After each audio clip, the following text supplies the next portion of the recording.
विविध audio book, विविध कहानियां, विविध रंग।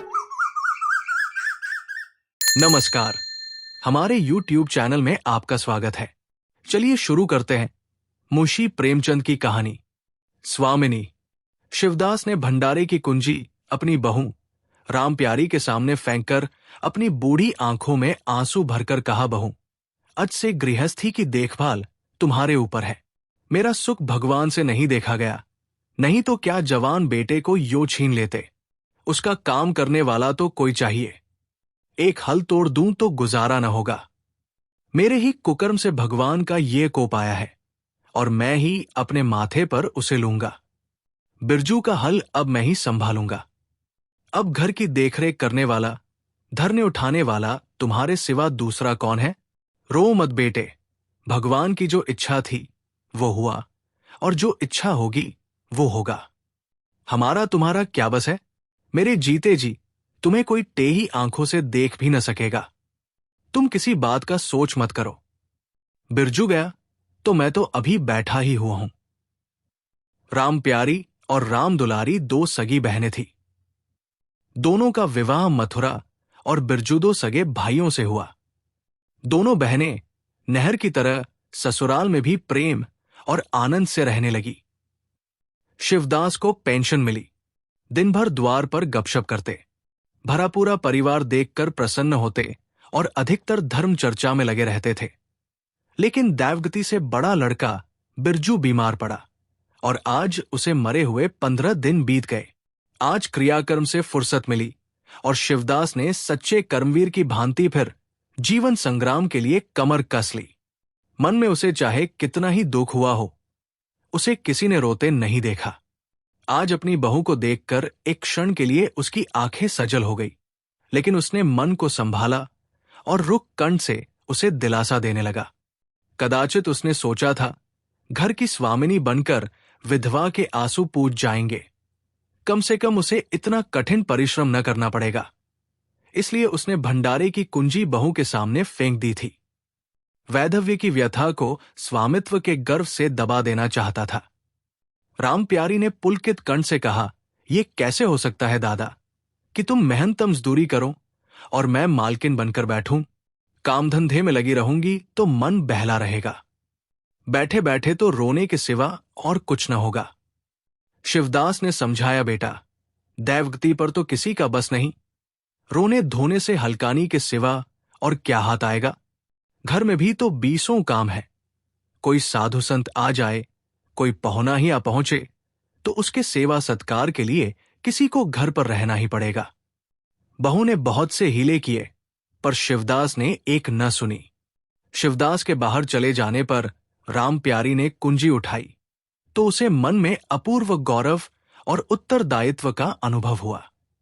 जरा देर के लिए पतिवियोग का दुख उसे भूल गया। उसकी छोटी बहन और देवर दोनों काम करने गए हुए थे। शिवदास बाहर था, घर बिल्कुल खाली था।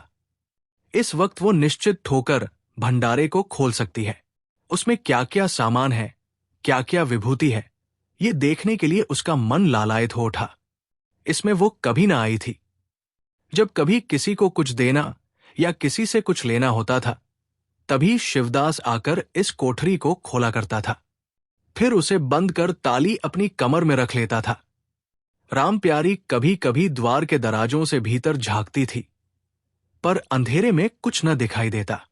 सारे घर के लिए वो कोठरी तिलस्म या रहस्य था, जिसके विषय में भांति भांति की कल्पनाएं होती रहती थी। आज राम प्यारी को वो रहस्य खोलकर देखने का अवसर मिल गया। उसने बाहर का द्वार बंद कर दिया कि कोई उसे भंडार खोलते न देख ले, नहीं तो सोचेगा बेजरूरत इसने क्यों खोला। तब आकर कांपते हुए हाथों से ताला खोला। उसकी छाती धड़क रही थी कि कोई द्वार न खटखटाने लगे। अंदर पांव रखा तो उसे कुछ उसी प्रकार का, लेकिन उससे कहीं तीव्र आनंद हुआ जो उसे अपने गहने कपड़े की पिटारी खोलने में होता था। मटकों में गुड़, शक्कर, गेहूं जौ आदि चीजें रखी हुई थी। एक किनारे बड़े बड़े बर्तन धरे थे जो शादी ब्याह के अवसर पर निकाले जाते थे या मांगे दिए जाते थे। एक आले पर मालगुजारी की रसीदें और लेने देन के पुर्जे बंधे हुए रखे थे। कोठरी में एक विभूति सी छाई थी, मानो लक्ष्मी अज्ञात रूप से विराज रही हों। उस विभूति की छाया में राम प्यारी आधे घंटे तक बैठी अपनी आत्मा को तृप्त करती रही। प्रतिक्षण उसके हृदय पर ममत्व का नशासा छाता जा रहा था। जब वो उस कोठरी से निकली तो उसके मन के संस्कार बदल गए थे, मानो किसी ने उस पर मंत्र डाल दिया हो। उसी समय द्वार पर किसी ने आवाज दी। उसके तुरंत भंडारे का द्वार बंद किया और जाकर सदर दरवाजा खोल दिया। देखा तो पड़ोसिन झुनिया खड़ी है और 1 रुपया उधार मांग रही है। राम प्यारी ने रुखाई से कहा, अभी तो 1 पैसा घर में नहीं है जीजी, क्रियाकर्म में सब खर्च हो गया। झुनिया चकरा गई। चौधरी के घर में इस समय 1 रुपया भी नहीं है, ये विश्वास करने की बात न थी। जिसके यहां सैकड़ों का लेन देन है, वो सब कुछ क्रियाकर्म में नहीं खर्च कर सकता। अगर शिवदास ने बहाना किया होता तो उसे आश्चर्य न होता। राम प्यारी तो अपने सरल स्वभाव के लिए गांव में मशहूर थी। अक्सर शिवदास की आंखें बचाकर पड़ोसियों को इच्छित वस्तुएं दे दिया करती थी। अभी कल ही उसने जानकी को शेर भर दूध दिया, यहां तक कि अपने गहने तक मांगे दे देती थी। कृपण शिवदास के घर में ऐसी सखर्ज बहू का आना गांव वाले अपना सौभाग्य की बात समझते थे। झुनिया ने चकित होकर कहा, ऐसा न कहो जीजी, बड़े गाड़ में पड़कर आई हूं। नहीं, तुम जानती हो मेरी आदत ऐसी नहीं है। बाकी का 1 रुपया देना है। प्यादा द्वार खड़ा बकझक रहा है। रुपया दे दो तो किसी तरह ये विपत्ति टले। मैं आज से 8वें दिन आकर दे जाऊंगी। गांव में और कौन घर है जहां मांगने जाऊं? राम प्यारी टसमस न हुई। उसके जाते ही राम प्यारी सांझ के लिए रसोई पानी का इंतजाम करने लगी। पहले चावल दाल बीनना पहाड़ लगता था और रसोई में जाना तो सूली पर चढ़ने से कम न था। कुछ देर दोनों बहनों में झावझाव होती, तब शिवदास आकर कहते, क्या आज रसोई न बनेगी? तो 2 में से एक उठती और मोटे मोटे टिक्कर लगाकर रख देती, मानो बैलों का रातिब हो। आज प्यारी तनमन से रसोई के प्रबंध में लगी हुई है। अब वो घर की स्वामिनी है। तब उसने बाहर निकलकर देखा, कितना कूड़ा करकट पड़ा हुआ है। बुढ़ो दिन भर मक्खी मारा करते हैं, इतना भी नहीं होता कि जरा झाड़ू ही लगा दें। अब क्या इनसे इतना भी न होगा?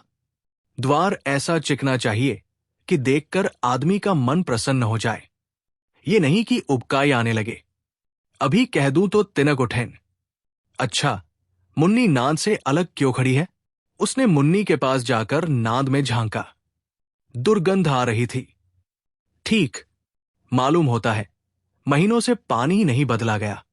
इस तरह तो गाय रह चुकी, अपना पेट भर लिया, छुट्टी हुई, और किसी से क्या मतलब? हां, दूध सबको अच्छा लगता है। दादा द्वार पर बैठे चिलम पी रहे हैं, वो भी 3 कौड़ी का।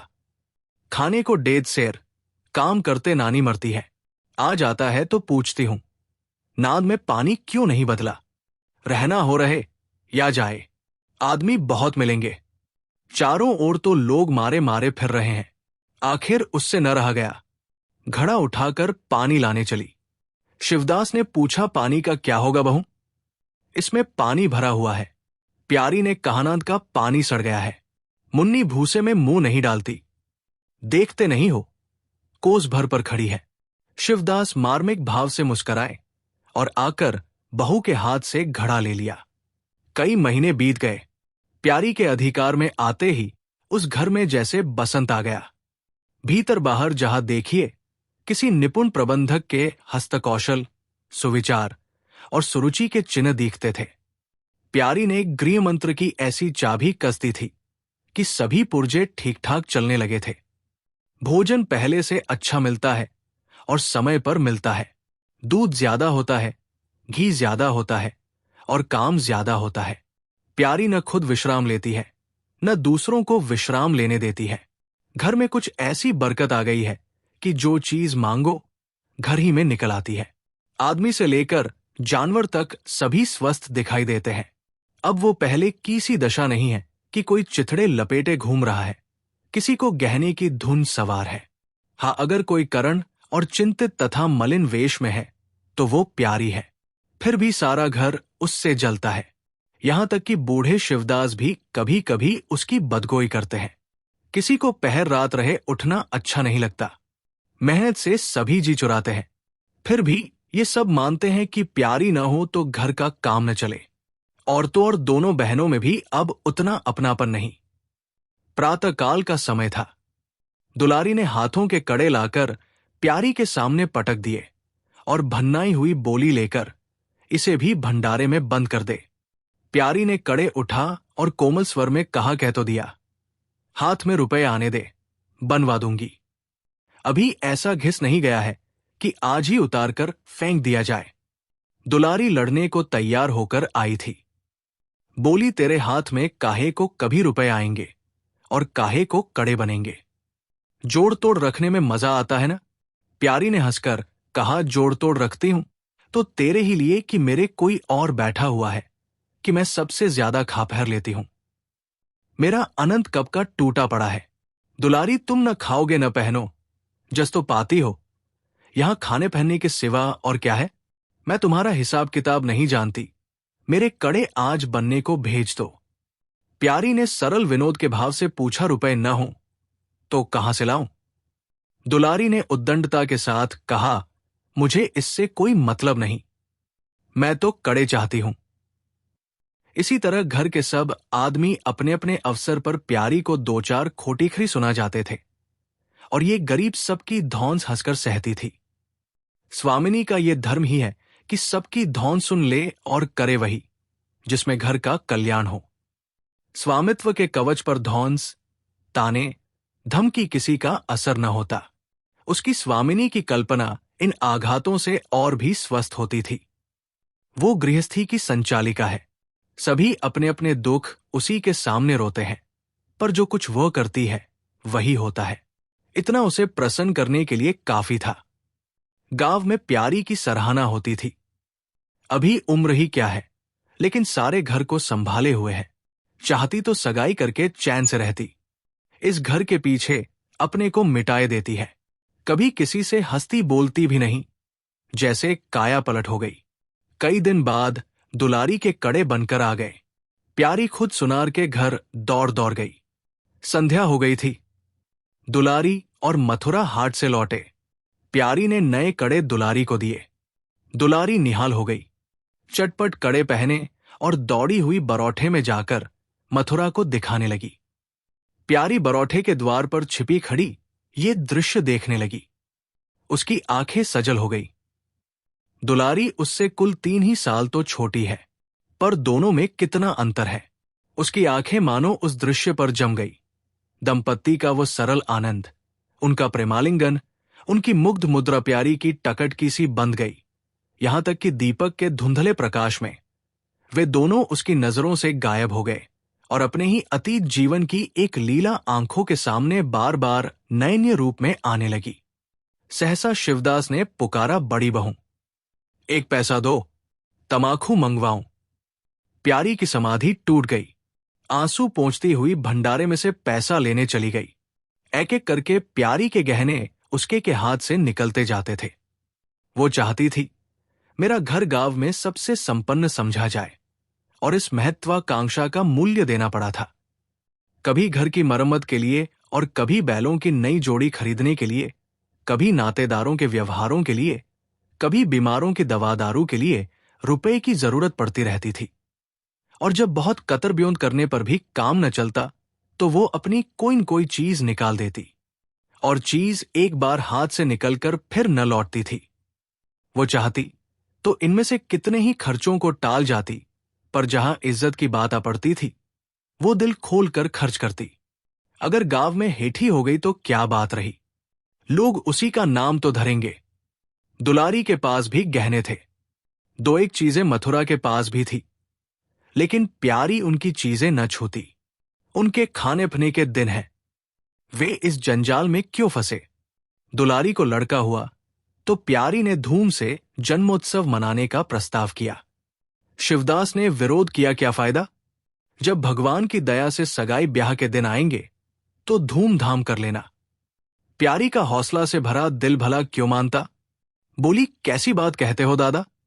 पहलौठी लड़के के लिए भी धूमधाम न हुई तो कब होगी? मन तो नहीं मानता, फिर दुनिया क्या कहेगी? नाम बड़े दर्शन थोड़े। मैं तुमसे कुछ नहीं मांगती, अपना सारा इंतजाम कर लूंगी। गहनों के माथे जाएगी और क्या? शिवदास ने चिंतित होकर कहा, इस तरह एक दिन धागा भी न बचेगा। कितना समझाया, बेटा, भाई भौजाई किसी के नहीं होते। अपने पास दो चीजें रहेंगी तो सब मुंह जोहेंगे, नहीं कोई सीधी बात भी न करेगा। प्यारी ने ऐसा मुंह बनाया मानो वो ऐसी बूढ़ी बातें बहुत सुन चुकी है, और बोली, जो अपने हैं वे भी न पूछें तो भी अपने ही रहते हैं। मेरा धर्म मेरे साथ है, उनका धर्म उनके साथ है। मर जाऊंगी तो क्या छाती पर लाद ले जाऊंगी? धूमधाम से जन्मोत्सव मनाया गया। बरही के दिन सारी बिरादरी का भोज हुआ। लोग खा पी कर चले गए। प्यारी दिन भर की थकी मांदी आंगन में एक टाट का टुकड़ा बिछाकर कमर सीधी करने लगी। आंखें झपक गई। मथुरा उसी वक्त घर में आया। नवजात पुत्र को देखने के लिए उसका चित्त व्याकुल हो रहा था। दुलारी सौरगृह से निकल चुकी थी। गर्भावस्था में उसकी देह क्षीण हो गई थी। मुंह भी उतर गया था, पर आज स्वस्थता की लालिमा मुख पर छाई हुई थी। मातृत्व के गर्व और आनंद ने आंखों में संजीवनी सी भर रखी थी। सौहर के संयम और पौष्टिक भोजन ने देह को चिकना कर दिया था। मथुरा उसे आंगन में देखते ही समीप आ गया और एक बार प्यारी की और ताक कर उसके निद्रामग्न होने का निश्चय करके उसने शिशु को गोद में ले लिया और उसका मुंह चूमने लगा। आहट पाकर प्यारी की आंखें खुल गईं, पर उसने नींद का बहाना किया और अधखुली आंखों से ये आनंद क्रीड़ा देखने लगी। माता और पिता दोनों बारी बारी से बालक को चूमते, गले लगाते और उसके मुख को निहारते थे। कितना स्वर्गीय आनंद था। प्यारी की तृषिण लालसा एक क्षण के लिए स्वामिनी को भूल गई। जैसे लगाम मुखबद्ध, बोझ से लदा हुआ, हांकने वाले के चाबुक से पीड़ित, दौड़ते दौड़ते बेदम तुरंग हिनहिनाने की आवाज सुनकर कनौतिया खड़ी कर लेता है और परिस्थिति को भूलकर एक दबी हुई हिनहिनाहट से उसका जवाब देता है। कुछ यही दशा प्यारी की हुई। उसका मातृत्व, जो पिंजरे में बंद, मूक, निश्चेष्ट पड़ा हुआ था, समीप से आने वाली मातृत्व की चहकार सुनकर जैसे जाग पड़ा और चिंताओं के उस पिंजरे से निकलने के लिए पंख फड़फड़ाने लगा। मथुरा ने कहा, ये मेरा लड़का है। दुलारी ने बालक को गोद में चिपटाकर कहा, हाँ है, क्यों नहीं? तुम्ही ने तो 9 महीने पेट में रखा है। सांसद तो मेरी हुई, बाप कहलाने के लिए तुम कूद पड़े। मथुरा बेटा लड़का ना होता तो मेरी सूरत का क्यों होता? चेहरा मोहरा, रंग रूप सब मेरा हिस्सा है कि नहीं? दुलारी, इससे क्या होता है? बीज बनिए के घर से आता है, खेत किसान का होता है, उपज बनिए की नहीं होती, किसान की होती है। मथुरा, बातों में तुमसे कोई न जीतेगा। मेरा लड़का बड़ा हो जाएगा तो मैं द्वार पर बैठकर मजे से हुक्का पिया करूंगा। दुलारी, मेरा लड़का पढ़े लिखेगा, कोई बड़ा ओहदा पाएगा, तुम्हारी तरह दिन भर बैल के पीछे न चलेगा। मालकिन से कहना है कल एक पालना बनवा दे। मथुरा, अब बहुत सवेरे न उठा करना और छाती फाड़कर काम भी न करना। दुलारी, ये महारानी जीने देंगी? मथुरा, मुझे तो बेचारी पर दया आती है। उसके कौन बैठा हुआ है, हम ही लोगों के लिए मरती है। भैया होते तो अब तक 2-3 बच्चों की मां हो गई होती। प्यारी के आंखों में आंसुओं का ऐसा वेग उठा कि उसे रोकने में सारी देह कांप उठी। अपना वंचित जीवन उसे मरुस्थल सा लगा, जिसकी सूखी रेत पर हरा भरा बाग लगाने की निष्फल चेष्टा कर रही थी। सहसा शिवदास ने भीतर आकर कहा, बड़ी बहू, क्या सो गई? बाजे वाले को अभी परोसा नहीं मिला, क्या कह दूं? कुछ दिनों के बाद शिवदास भी मर गया। उधर दुलारी के 2 बच्चे और हुए। वो भी अधिकतर बच्चों के लालन पालन में व्यस्त रहने लगी। खेती का काम मजदूरों पर आ पड़ा। मथुरा मजदूर तो अच्छा था, संचालक अच्छा न था। उसे स्वतंत्र रूप से काम लेने का कभी अवसर न मिला। खुद पहले भाई की निगरानी में काम करता रहा, बाद में बाप की निगरानी में करने लगा। खेती का तार भी न जानता था। वही मजदूर उसके यहां टिकते थे जो मेहनत नहीं, खुशामद करने में कुशल होते थे। इसलिए प्यारी को अब दिल में 2-4 चक्कर हार का भी लगाना पड़ता। कहने को तो वो अब भी मालकिन थी, पर वास्तव में घर भर की सेविका थी। मजदूर भी उससे त्योरिया बदलते, जमींदार का प्यादा भी उसी पर धौंस जमाता। भोजन में किफायत करनी पड़ती। लड़कों को तो जितनी बार मांगे उतनी बार कुछ न कुछ चाहिए। दुलारी तो लड़कोरी थी, उसे भी भरपूर भोजन चाहिए। मथुरा घर का सरदार था, उसके इस अधिकार को कौन छीन सकता था? मजदूर भला क्यों रियायत करने लगे थे? सारी कसर बेचारी प्यारी पर निकलती थी। वही एक फालतू चीज थी। अगर आधा ही पेट खाए तो किसी को कोई हानि न हो सकती थी। 30 वर्ष की अवस्था में उसके बाल पक गए, कमर झुक गई, नेत्रों की जोत कम हो गई, मगर वह प्रसन्न थी। स्वामित्व का गौरव इन सारे जख्मों पर मरहम का काम करता था। एक दिन मथुरा ने कहा, भाभी, अब तो कहीं परदेश जाने का जी होता है। यहां तो कमाई में बरकत नहीं, किसी तरह पेट की रोटियां चल जाती है, वो भी रो धोकर। कई आदमी पूरब से आए हैं, वे कहते हैं वहां 2-3 रुपए रोज की मजदूरी हो जाती है। 4-5 साल भी रह गया तो मालामाल हो जाऊंगा। अब आगे लड़के बच्चे हुए, इनके लिए कुछ तो करना ही चाहिए। दुलारी ने समर्थन किया, हाथ में 4 पैसे होंगे, लड़कों को पढ़ाएंगे लिखाएंगे। हमारी तो किसी तरह कट गई, लड़कों को तो आदमी बनाना है। प्यारी ये प्रस्ताव सुनकर अवाक रह गई, उसका मुंह ताकने लगी। इसके पहले इस तरह की बातचीत कभी न हुई थी। ये धुन कैसे सवार हो आई? उसे संदेह हुआ, शायद मेरे कारण ये भावना उत्पन्न हुई। बोली, मैं तो जाने को न कहूंगी, आगे जैसी तुम्हारी इच्छा हो। लड़कों को पढ़ाने लिखाने के लिए यहां भी तो मदरसा है, फिर क्या नित्य यही दिन बने रहेंगे? 2-3 साल भी खेती बन गई तो सब कुछ हो जाएगा। मथुरा इतने दिन खेती करते हो गए, जब अब तक न बनी तो अब क्या बन जाएगी? इस तरह एक दिन चल देंगे, मन की मन में रह जाएगी। फिर अब पोखर भी तो थक रहा है, ये खेती कौन संभालेगा? लड़कों को मैं चक्की में जोतकर उनकी जिंदगी नहीं खराब करना चाहता। प्यारी ने आंखों में आंसू लाकर कहा, भैया, घर पर जब तक आधा मिले सारी के लिए न धावना चाहिए। अगर मेरी ओर से कोई बात हो तो अपना घर बार अपने हाथ में करो, मुझे एक टुकड़ा दे देना, पड़ी रहूंगी।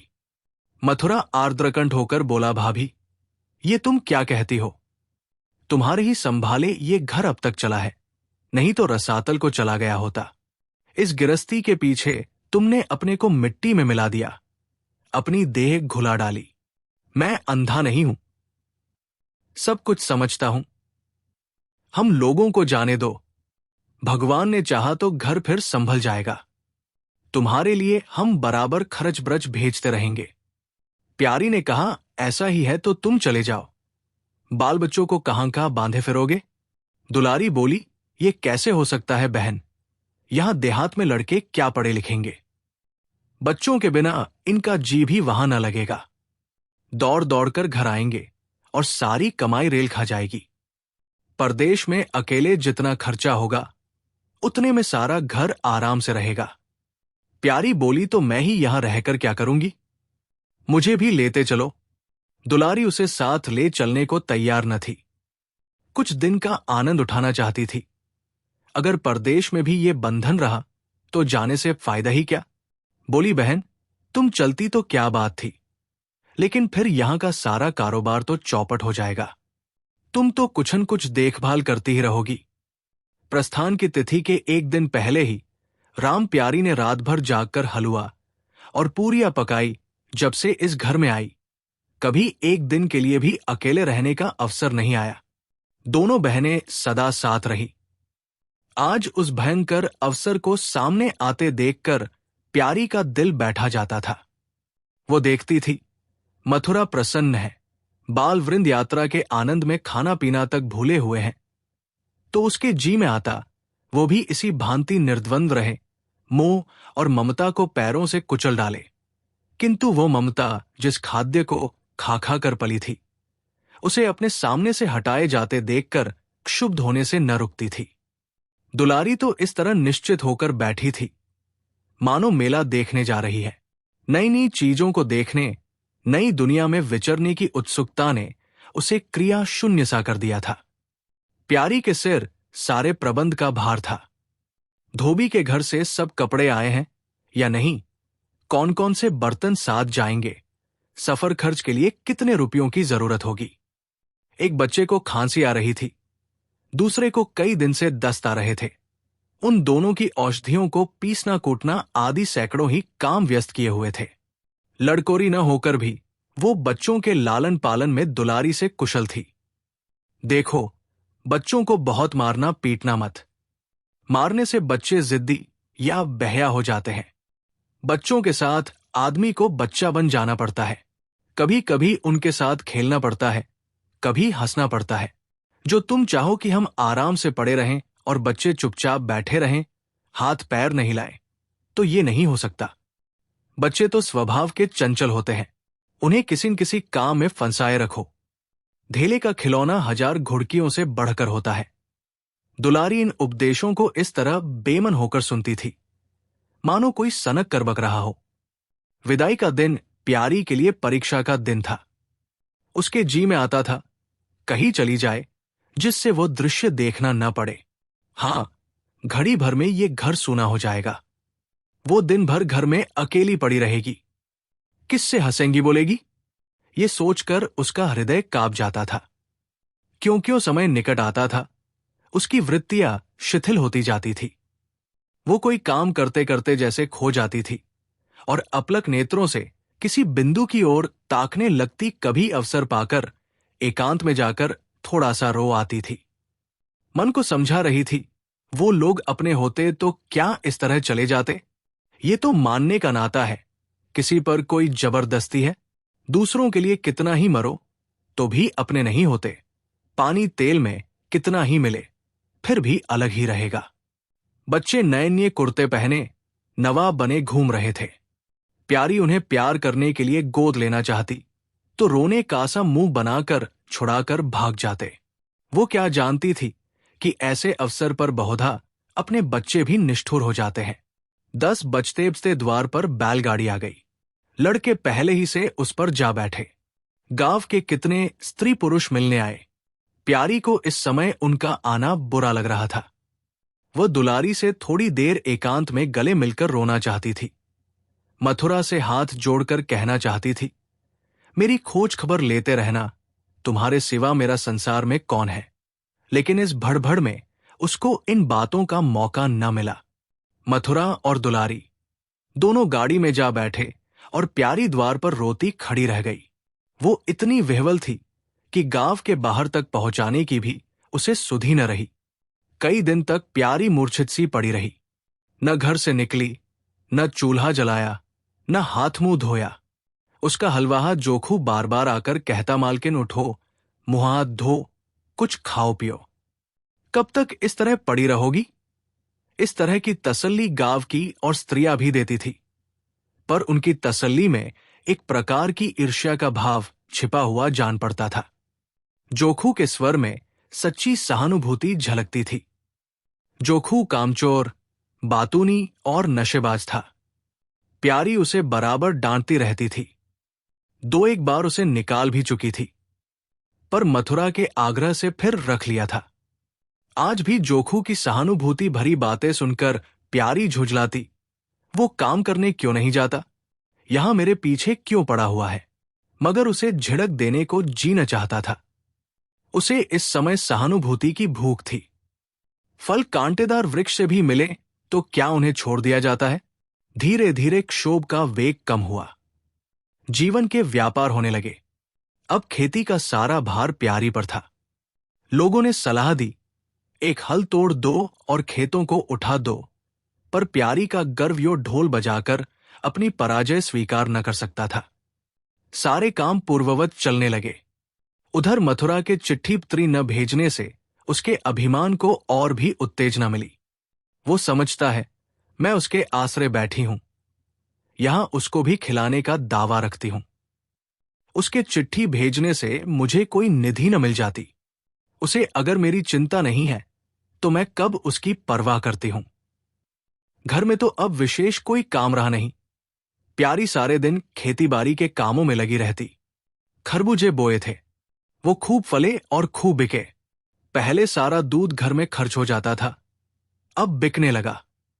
प्यारी की मनोवृत्तियों में भी एक विचित्र परिवर्तन आ गया। वो अब रंगीन साफ सुथरे कपड़े पहनती, मांगचोटी की ओर से भी उतनी उदासीन न थी। आभूषणों में भी रुचि हुई। रुपए हाथ में आते ही उसने अपने गिरवी गहने छुड़ाए और भोजन भी संयम से करने लगी। सागर पहले खेतों को सींचकर खुद खाली हो जाता था, अब निकासी की नालियां बंद हो गई थी। सागर में पानी जमा होने लगा और अब उसमें हल्की हल्की लहरें भी थी। खिले हुए कमल भी थे। एक दिन जोखू हार से लौटा तो अंधेरा हो गया था। प्यारी ने पूछा, अब तक वहां क्या करता रहा? जोखू ने कहा, 4 क्यारियां बच रही थी। मैंने सोचा 10 मोट और खींच दूं, कल का झंझट कौन रखे। जोखू अब कुछ दिनों से काम में मन लगाने लगा था। जब तक मालिक उसके सिर पर सवार रहते थे वो हारे भाने करता, अब सब कुछ उसके हाथ में था। प्यारी सारे दिन हार में थोड़े ही रह सकती थी, इसलिए अब उसमें जिम्मेदारी आ गई थी। प्यारी ने लोटे का पानी रखते हुए कहा, अच्छा, हाथ मुंह धो डालो। आदमी जान रखकर काम करता है, हाय हाय करने से कुछ नहीं होता। खेत आज न होते कल होते, क्या जल्दी थी। जोखू ने समझा प्यारी बिगड़ रही है। उसने तो अपनी समझ से कारगुजारी की थी और समझा था तारीफ होगी। यहां आलोचना हुई। चिढ़कर बोला, मालकिन, तुम दाहिने बाएं दोनों ओर चलती हो। जो बात नहीं समझती हो उसमें क्यों कूदती हो? कल के लिए तो ऊंचवा के खेत पड़े सूख रहे हैं। आज बड़ी मुश्किल से कुआं खाली हुआ।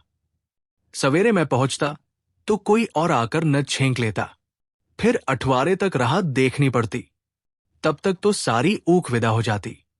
प्यारी उसकी सरलता पर हंसकर बोली, अरे तो मैं तुझे कुछ कह थोड़ी रही हूं पागल। मैं तो कहती हूं कि जान रखकर काम कर। कहीं बीमार पड़ गया तो लेने के देने पड़ जाएंगे। जोखू कौन बीमार पड़ जाएगा? मैं 20 साल में कभी सिर तक तो दुखा नहीं। आगे की नहीं जानता, कहो तो रात भर काम करता रहूं। प्यारी, मैं क्या जानूं, तुम ही अंतरे दिन बैठे रहते थे और पूछा जाता था तो कहते थे ज्वार आ गया था, पेट में दर्द था। जोखू झेंपता हुआ बोला, वो बातें जब थी, जब मालिक लोग चाहते थे कि इसे पीस डालें। अब तो जानता हूं मेरे ही माथे हैं, मैं न करूंगा तो सब चौपट हो जाएगा। प्यारी, मैं क्या देखभाल नहीं करती। जोखू, तुम बहुत करोगी, 2 बेर चली आओगी, सारे दिन तुम वहां बैठी नहीं रह सकती। प्यारी को उसके निष्कपट व्यवहार ने मुग्ध कर दिया। बोली, तो इतनी रात गए चूल्हा जलाओगे, कोई सगाई क्यों नहीं कर लेते? जोखू ने मुंह धोते हुए कहा, तुम भी क्या कहती हो मालकिन, अपने पेट भरने को तो होता नहीं, सगाई कर लूं, सवा सेर खाता हूं। 1 जून पूरा सवा सेर, दोनों जून के लिए 2 सेर चाहिए। प्यारी, अच्छा, आज मेरी रसोई में खाओ, देखो कितना खोते हो। जोखू ने पुलकित होकर कहा, नहीं मालकिन, तुम बनाते बनाते थक जाओगी। हां, आधा आधा सेर के 2 रोटी बनाकर खिला दो तो खाएं। मैं तो यही करता हूं, बस आटा सान कर 2 रोटी बनाता हूं और उपले पर सेंक लेता हूं। कभी मठे से, कभी नमक से, कभी प्याज से खा लेता हूं और खाकर पड़ रहता हूं। प्यारी, मैं तुम्हें आज पकाकर खिलाऊंगी। जोखू, तब तो सारी रात खाते ही बीत जाएगी। प्यारी, बको मत, चटपट आकर बैठ जाओ।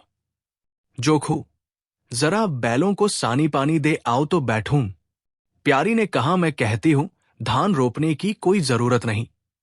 झड़ी लग जाए तो खेत डूब जाए, बरखा बंद हो जाए तो खेत सूख जावे।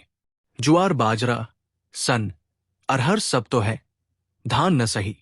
जोखू ने अपने विशाल कंधे पर फावड़ा रखते हुए कहा, जो सबका होगा तो मेरा भी होगा, सबका डूब जाएगा तो मेरा भी डूब जाएगा। मैं क्यों किसी से पीछे रहूं? बाबा के जमाने में 5 बीघा से कम नहीं रोपा जाता था। बिरजू भैया ने उसमें 1-2 जीने और बढ़ा दिए। मथुरा ने भी थोड़ा बहुत हर साल रोपा, तो मैं क्या सबसे गया बीता हूं। मैं 5 बीघे से कम न लगाऊंगा। तब घर में 2 जवान काम करने वाले थे। मैं अकेला उन दोनों के बराबर खाता हूं। दोनों के बराबर काम क्यों न करूंगा। चल, झूठा कही का। कहते थे 2 सेर खाता हूं, 4 सेर खाता हूं। आधा सेर में रह गए। एक दिन तौलो तब मालूम हो। तौला है। बड़े खाने वाले। मैं कहे देती हूं धान न रोपो। मजूर मिलेंगे नहीं। अकेले हलकान होना पड़ेगा। तुम्हारी बला से मैं ही हलकान हूंगा ना। ये देह किस दिन काम आएगी। प्यारी ने उसके कंधे पर से फावड़ा ले लिया और बोली, तुम पहर रात से पहर रात तक ताल में रहोगे। अकेले मेरा जी उबेगा। जोखू को जी उबने का अनुभव न था। कोई काम न हो तो आदमी पढ़कर सो रहे। जी क्यों उबे। बोला, जी उबे तो सो रहना। मैं घर रहूंगा तब तो और जी उबेगा। मैं खाली बैठता हूं तो बार बार खाने की सूझती है। बातों में देर हो रही है और बादल घिरे आते हैं। प्यारी ने हार कर कहा, अच्छा कल से जाना, आज बैठो। जोखू ने मानो बंधन में पड़कर कहा, अच्छा। बैठ गया। कहो क्या कहती हो। प्यारी ने विनोद करते हुए कहा, कहना क्या है। मैं तुमसे पूछती हूं अपनी सगाई क्यों नहीं कर लेते। अकेले मरते हो तब 1 से 2 हो जाओगे। जोखू शर्माते हुआ बोला, तुमने फिर यही बेबात की बात छेड़ दी। मालकिन, किससे सगाई कर लूं यहां। ऐसी महरिया लेकर क्या करूंगा जो गहनों के लिए मेरी जान खाती रहे। प्यारी, ये तो तुमने बड़ी कड़ी शर्त लगाई।